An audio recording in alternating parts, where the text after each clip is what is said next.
My parents let my sister's ex-stalker move into our house because they said he just needed help. But then, I don't even know where to post this, but I feel like I'm going crazy, and I need an outside perspective before I do something I regret. My family is complicated. I, 26F, live with my parents, Rosa and Javier, here in our family home in Lima. On the surface, they are the kindest people you could ever meet. Their entire identity is built around being helpers. If a neighbor needs a cup of sugar, my mom brings them a whole cake. If a friend's car breaks down, my dad will spend his entire Sunday fixing it for free. But this need to help comes with a terrible downside. They have a paralyzing, suffocating fear of conflict. They would rather let our house slowly fill with smoke than be the one to yell fire. They'd rather smile and ignore a problem until it festers into something monstrous than have one uncomfortable conversation. This is why my sister, Leah, 28F, my best friend in the entire world, doesn't really live here anymore. She has a room, her things are still here, but she mostly stays with friends. The reason is a ghost our parents refuse to acknowledge, and his name is Esteban. Years ago, when Leah was in university, she had a brief whirlwind relationship with him. It ended, and he didn't take it well. And I don't mean he was just sad. I mean he became a monster. He would show up outside her classes. He'd call her 30 times in a row, leaving these breathless, rambling voicemails. He followed her home one night. It wasn't a messy breakup. It was stalking. The kind of fear that gets under your skin and makes you jump every time the phone rings. I remember her sleeping in my room for weeks, her body trembling next to mine because she was too scared to be alone. It got so bad that she finally, with my encouragement, got a restraining order against him. For a few months, there was peace. Leah started to breathe again, and then Esteban's family got involved. They called my parents, crying about how this piece of paper was ruining his future, how he was just a passionate boy who made a mistake. They swore he'd learned his lesson, and my parents, my wonderful, helpful, conflict-avoidant parents, fell for it completely. They sat Leah down in our living room, the same one I'm sitting in now, and pressured her. They told her she was holding a grudge, that forgiveness was a virtue, that she couldn't be so cruel as to destroy a young man's life over a simple misunderstanding. They chose keeping the peace with his family over keeping their own daughter safe. Leah, exhausted and feeling totally alone, eventually gave in and dropped the order. That decision has been a silent, gaping wound in our family ever since. We never talk about it, but it's always there. It's the reason Leah keeps her distance. It's the reason I can never fully trust my parents' judgment. And it's the reason I'm living in a waking nightmare right now. And of course he came back. About 3 weeks ago, on a Tuesday night when the garua was so thick it felt like the sky was sweating, the doorbell rang. Leah was actually over for dinner, a rare treat. We were laughing about something stupid in the kitchen, the smell of my mom's lomo saltado filling the air, and for a second it felt like old times. Normal. My dad went to get the door, and there he was, Esteban. He looked pathetic. Thinner than I remembered, with dark circles under his eyes and wearing a jacket that was frayed at the cuffs. He had this whole performance ready. He couldn't look my dad in the eye, just stared at the welcome mat like it held the secrets to the universe. He told this perfect, pre-packaged sob story about losing his job, getting into a fight with his parents, and having nowhere to go. He said he was a changed man, that he'd been in therapy, that he understood now how much he'd messed up back then.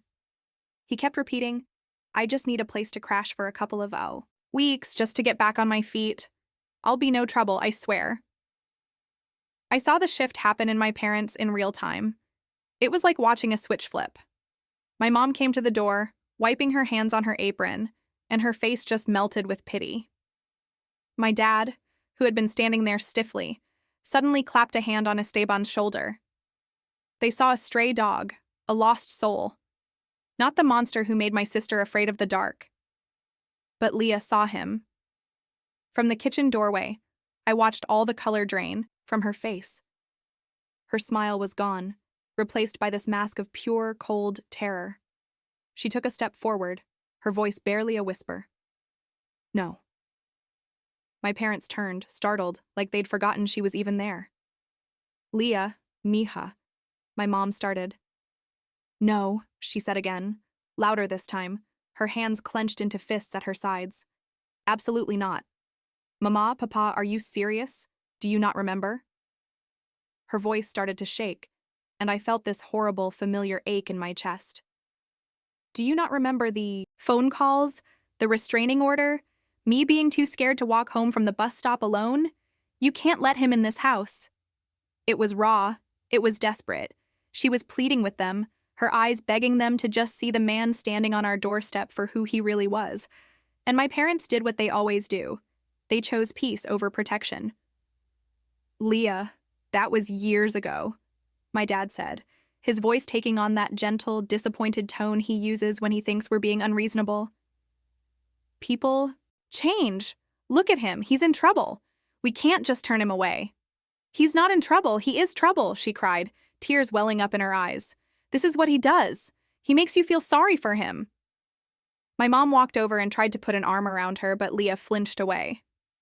Don't be so dramatic, mi amor, my mom said softly, and that one sentence just shattered me. He needs a second chance. We have to learn to forgive. That was it. The moment of betrayal, happening all over again right in our hallway. Leah just stared at them, this look of utter disbelief on her face. She looked from my mom to my dad, then to me, and I could see the hope just die in her eyes. She knew she'd lost. She didn't scream or argue anymore. She just turned, walked silently back to her room, and came out 2 minutes later with her backpack.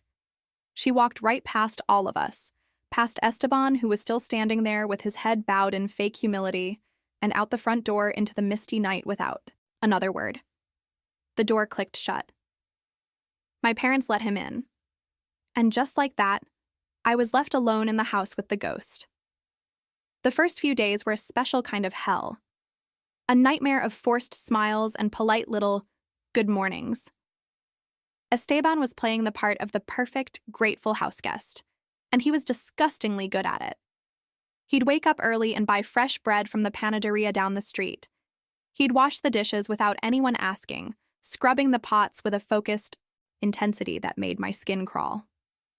He started calling my parents Tio and Tia, and they absolutely ate it up. They'd beam at him, telling me later in hushed tones, "See, he's such a good boy, Daniela. He just needed some kindness." To them, he was a saint, a project. To me, he was a time bomb ticking in our hallway. I started sleeping with the rickety old armchair wedged under my bedroom doorknob. Every creak of the floorboards at night sent a jolt of ice through my veins. I'd lie awake for hours, my heart hammering against my ribs, just listening for footsteps stopping outside my door. The breaking point, the moment everything shattered, came yesterday afternoon. I'd had a killer headache at work and decided to come home early. The house was dead quiet when I let myself in, which was strange. Usually, my mom has the radio on. I dropped my keys on the little table by the door and walked down the hall toward my room. And that's when I saw it. The door to Leah's old bedroom was ajar. My blood went cold. She always keeps it closed. A knot of dread tightened in my stomach. I crept closer, my footsteps silent on the worn wooden floor. I peered through the crack. And there he was. Esteban was standing in the middle of her room, perfectly still. He was holding one of her old sweaters, a faded, soft alpaca one I'd given her for her birthday years ago. He had it pressed to his face, his eyes closed. And he was inhaling, deeply, like he was trying to breathe her in to absorb whatever lingering part of her was left in the fabric. It was the single most violating thing I have ever witnessed. My gasp must have been louder than I thought. He lowered the sweater, but he didn't look startled or ashamed. He just turned his head and looked at me, right in the eyes. There was no flicker of surprise, no, "Oh, you caught me." Nothing. Just a calm, unnerving certainty. A faint, knowing smile touched his lips. He folded the sweater carefully, like it was a sacred relic, and placed it back in the open drawer. Then he looked at me again and said, his voice low and steady, "She'll come back when she sees I'm stable." It wasn't a hope. It wasn't a wish. It was a statement of fact, a promise. It was the voice of an obsession that had never died, just gone dormant. The sane, polite mask he'd been wearing for my parents had slipped, and for a second, I saw the monster underneath. I didn't even respond. I just backed away, turned, and ran. I found my parents in the back patio, drinking coffee. I was out of breath, my hands shaking. I told them everything, the words tumbling out of me in a frantic rush. I told them about the sweater, the way he was smelling it, and the exact chilling words he said to me. I begged them to listen, to finally understand. And their reaction? My dad just sighed and shook his head, like I was a child telling a ghost story. My mother reached out and patted my hand, her expression one of mild concern mixed with pity. "Danielita, calm down," she said, her voice infuriatingly gentle. "It's a little odd, I admit, but you have to understand he's emotional. He misses her. It's harmless." Harmless? That one word broke me. They weren't just ignoring the fire, they were pouring gasoline on it and telling me it was just the sunset. That's when I knew. Words would never, ever be enough. They have actively chosen to be blind. And if they won't open their eyes, I'm going to have to find a way to hold them open and force them to see.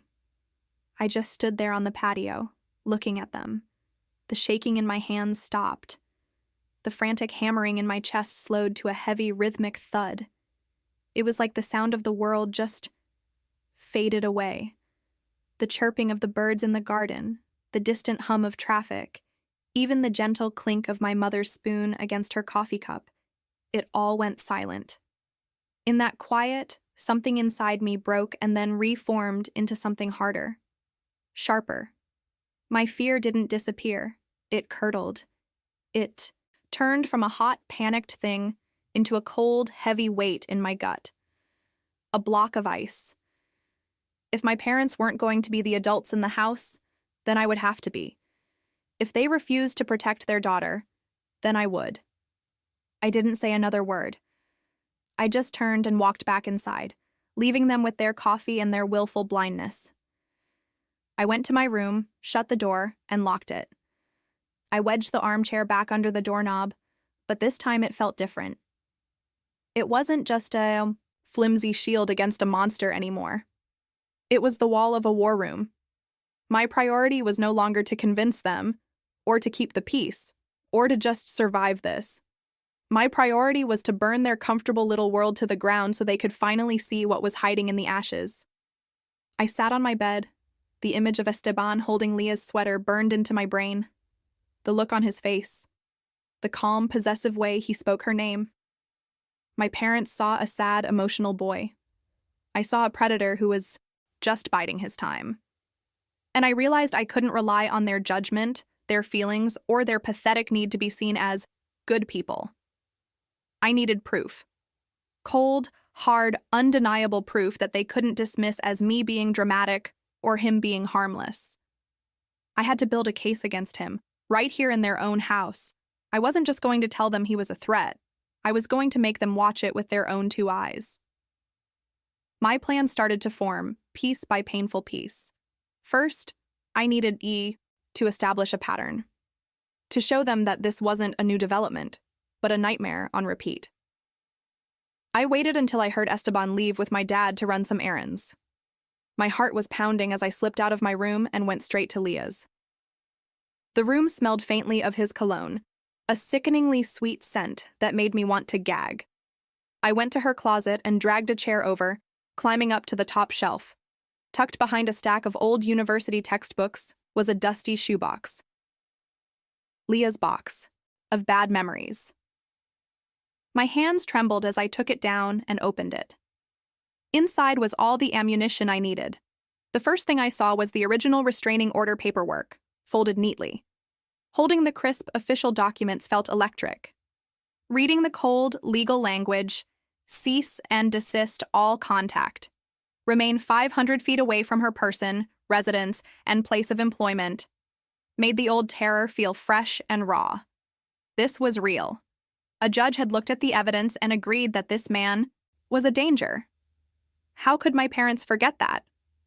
Underneath the order were the printouts, screenshots Leah had meticulously saved from years ago.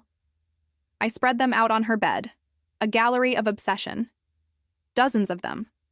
Blocked numbers that kept coming back as new numbers, walls of text sent at 3 a.m. I read them again, and the words made my stomach clench. You can't ignore me forever, Leah. I saw you walking home. That red jacket looks good on you. Just tell me you don't love me anymore. Say it, to my face. I'll wait outside until you do. And the worst one, the one that made Leah finally go to the police. If your parents won't let me see you, I'll find another way. A family should be together. I took my phone and carefully photographed every single page, every single message, creating a digital file of his sickness. I was building my case, brick by brick. This was the foundation. This was the past. But as I sat there, surrounded by the ghosts of his old threats, I knew it wouldn't be enough. They'd already dismissed this once. They'd call it old news. To make them really see, I needed something new, something current, something they couldn't possibly explain away. And I knew, with a terrifying certainty, that if I just waited, Esteban would give it to me. I just had to be ready to catch him. Gathering the old evidence felt like loading a gun, but I knew my parents would just see it as a collection of blank cartridges. I needed something new, something live. My plan escalated. I used my own money to order a cheap, tiny security camera from Mercado Libre. It was one of those little cube ones, motion-activated, that connects to your phone. When it arrived in its discreet little box, I felt a sick thrill, like I was holding a grenade. That night, after everyone was asleep, I crept into the main hallway. The house was so quiet I could hear the hum of the refrigerator. My hands were slick with sweat as I balanced on a stool, tucking the camera onto the top of a tall bookshelf nestled between some old encyclopedias. I angled it just right so it had a clear view of the hallway, including the door to Leah's room. It was a common area, so legally I felt I was in the clear. It wasn't about spying, it was about security. That's what I kept telling myself. The next day, I took another step. Our neighbor, Senor Carlos, is a taxi driver who often works the late shift. He's known us since we were kids and has always been kind to Leah. I caught him while he was washing his car and, trying to sound casual, I told him I was worried about some strange noises at night. I asked if he could just keep an eye on the front of our house if he was ever out late. He gave me a long, searching look, and I think he knew it was more than that. He just nodded and said, "Don't worry, Danielita, I'll watch." My parents, of course, noticed the change in me immediately. I was quiet at dinner. I stopped leaving my bedroom door open. I started locking it, even when I was just going to the bathroom. This quiet intensity, this refusal to play along with their happy family fantasy, drove them insane. A few nights ago, my mom knocked on my door. When I opened it, both she and my dad were standing there, their faces a mixture of concern and stern disappointment. "We need to talk," my dad said, not even looking at me. "This attitude of yours has to stop. You're creating a hostile environment in our home." I just stared at him. A hostile environment? I'm not the one who let a stalker move in. "Stop calling him that," my mother snapped, her voice sharp. "You are escalating things, Daniela. You're treating Esteban like a criminal, and you're making everyone uncomfortable. He feels like he has to walk on eggshells around you." I almost laughed. It was so absurd I couldn't even form a response. They were worried about his feelings. Then my dad delivered the final blow. "We are giving you a choice," he said, his voice cold and final. "You either start treating Esteban with the respect a guest in this house deserves, or you can find somewhere else to live. We will not have this drama under our roof." An ultimatum. They were willing to kick their own daughter out to protect the man who terrorized their other daughter. I just nodded slowly, a cold calm settling over me. "Okay," I said, and closed the door in their faces. I knew then that I had no choice but to see this through. I didn't have to wait long. The trap sprung itself. The first piece of evidence came 2 nights after their ultimatum. I was woken up at 3:17 a.m. by a notification on my phone. Motion detected in the hallway. My heart leaped into my throat. I unlocked my phone, my hands shaking so badly I could barely tap the screen. The live feed loaded. And there he was. The hallway was dark except for the faint moonlight coming through a window. Esteban was standing in front of Leah's bedroom door, which I had made sure to lock before I went to bed. He wasn't doing anything, just standing there. Then slowly, he reached out and tried the handle to her closet, which is a separate door in the hall. It was locked too. The video recorded him in dead silence, just jiggling the handle. Once, twice. A slow, methodical test. He wasn't trying to break in. He was just checking, seeing if he could get to her things. After a minute, he gave up and padded silently back to the living room couch. I saved the recording, my whole body trembling with a mixture of terror and vindication. It got worse. Last night, another notification. This time the camera caught him slipping something under Leah's bedroom door. I waited an hour until I was sure he was asleep and crept out of my room. My heart was a drum against my ribs. I got on my hands and knees and reached under her door. My fingers brushed against a small, rectangular box. I pulled it out. It was a cheap prepaid phone, still in its plastic packaging. He had bought her a burner phone, a secret way to contact her, slipped into her empty room like a poison pill. Just as I was reeling from that, my phone buzzed with a message from Señor Carlos. It was a video. The timestamp was from an hour earlier. The quality was grainy, filmed from his driver's side window across the street. It showed our front gate, and it showed Esteban, standing just outside it in the dark, staring up at Leah's window. He wasn't moving, just staring. The video had audio. It was faint, distorted by the wind, but I could hear it. He was whispering, over and over again, her name. Leah. Leah. Leah. It was the sound of a prayer from a demon. I'm sitting on the floor of my room right now, with the door locked and the chair wedged under the handle. It feels less like a bedroom and more like a bunker. The evidence is all spread out in front of me on my rug. My laptop is open, cycling through the photos I took of the old restraining order and his threatening messages. Next to it, my phone is playing the videos on a loop. The sound turned off. The grainy clip of him trying Leah's closet handle. The dark, shaky footage from Señor Carlos of him whispering her name into the night. On the other side of my laptop sits the small white box containing the burner phone. It all feels so surreal, like props from a horror movie. And as I sit here, staring at this mountain of proof, the righteous anger that has been fueling me for the past few days is starting to curdle. A cold, slithering doubt is creeping into my stomach. It's not doubt about Esteban. He is exactly who I thought he was, maybe even worse. The doubt is about me. I'm about to detonate a nuclear bomb in the middle of my family. I know what will happen when I show them this. There will be no more polite fictions, no more he's just emotional.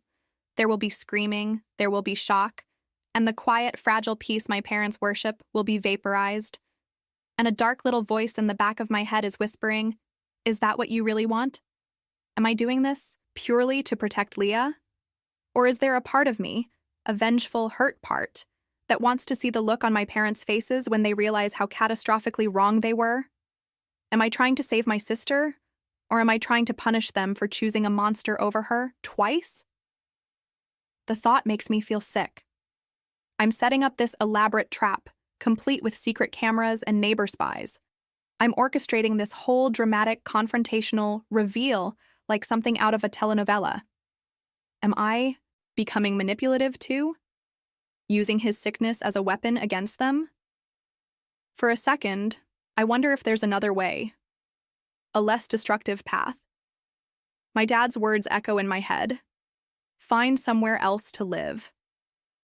I could pack a bag, grab Leah from her friend's place, and we could just leave. Disappear. Let them have their perfect, helpful life with their perfect, grateful house guest. Until he finally snaps, and they have to face the consequences alone. It would be easier. It would be cleaner. But then, as I'm staring at the phone screen, The video of Esteban at the gate loops again. He's just a shadow, but I can almost see the look on his face. The calm, possessive certainty.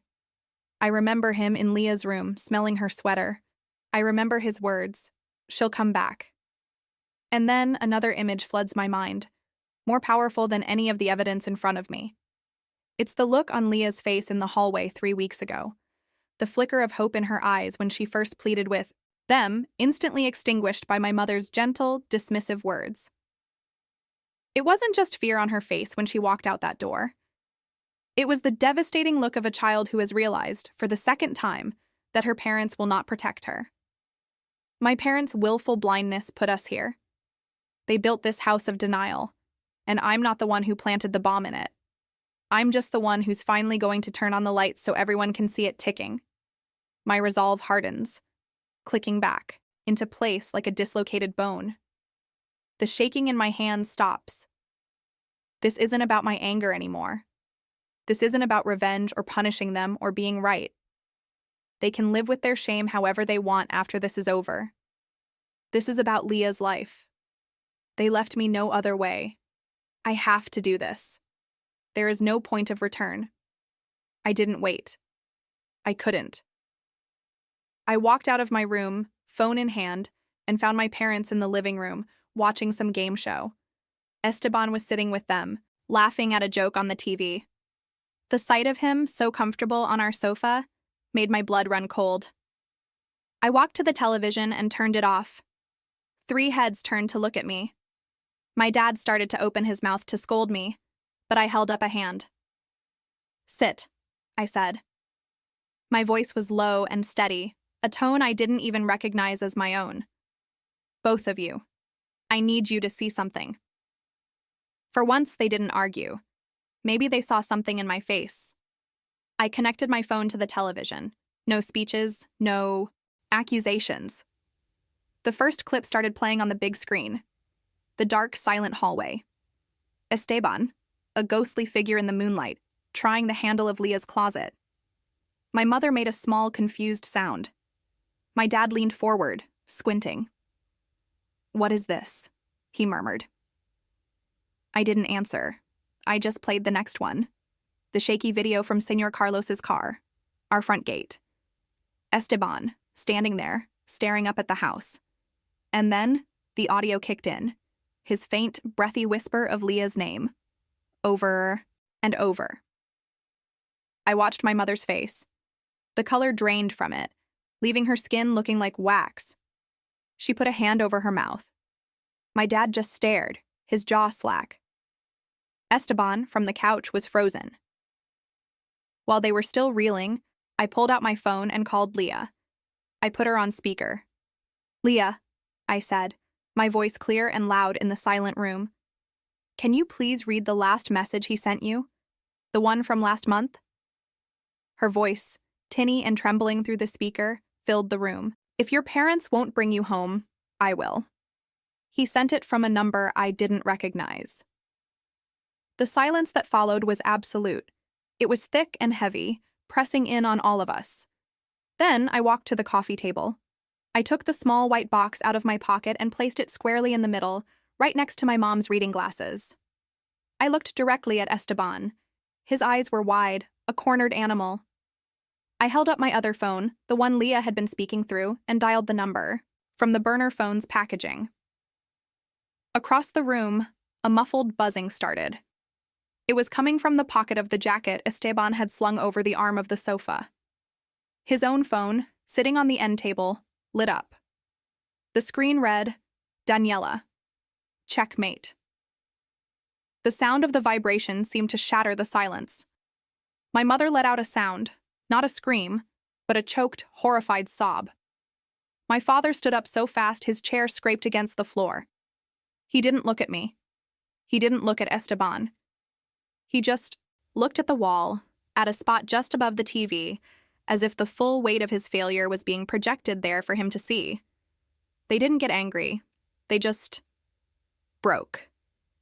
The self-delusion, the carefully constructed image of themselves as good, kind people, it all just crumbled into dust in the space of 3 minutes. This time they didn't hesitate. They didn't talk about forgiveness. My father, moving like a robot, walked to the kitchen, picked up the landline, and called the police. My mother just sat there, tears streaming down her face, rocking back and forth. Esteban was escorted out of our house less than an hour later. The next day, we had a new protective order, and all the locks were changed. My parents sat at the kitchen table and wrote a letter to Leah, a formal signed promise that they would never fail her like that again. So, here's the thing. Leah is safe. That's all I wanted. But the peace my parents treasured so much is gone, and I'm the one who destroyed it. The house is quiet, but it's a cold, heavy quiet. They speak to me, but only when necessary. They look at me, but it feels like they're looking through me, or it's something that scares them. They're drowning in shame, and I think they're afraid of the daughter who is willing to set their world on fire to prove a point. I saved my sister, but I feel like I've orphaned myself in the process. So, Reddit, Aita, for secretly recording evidence and orchestrating a dramatic confrontation to force my parents to see the danger they brought into our home, instead of just moving out and leaving them to face the consequences alone.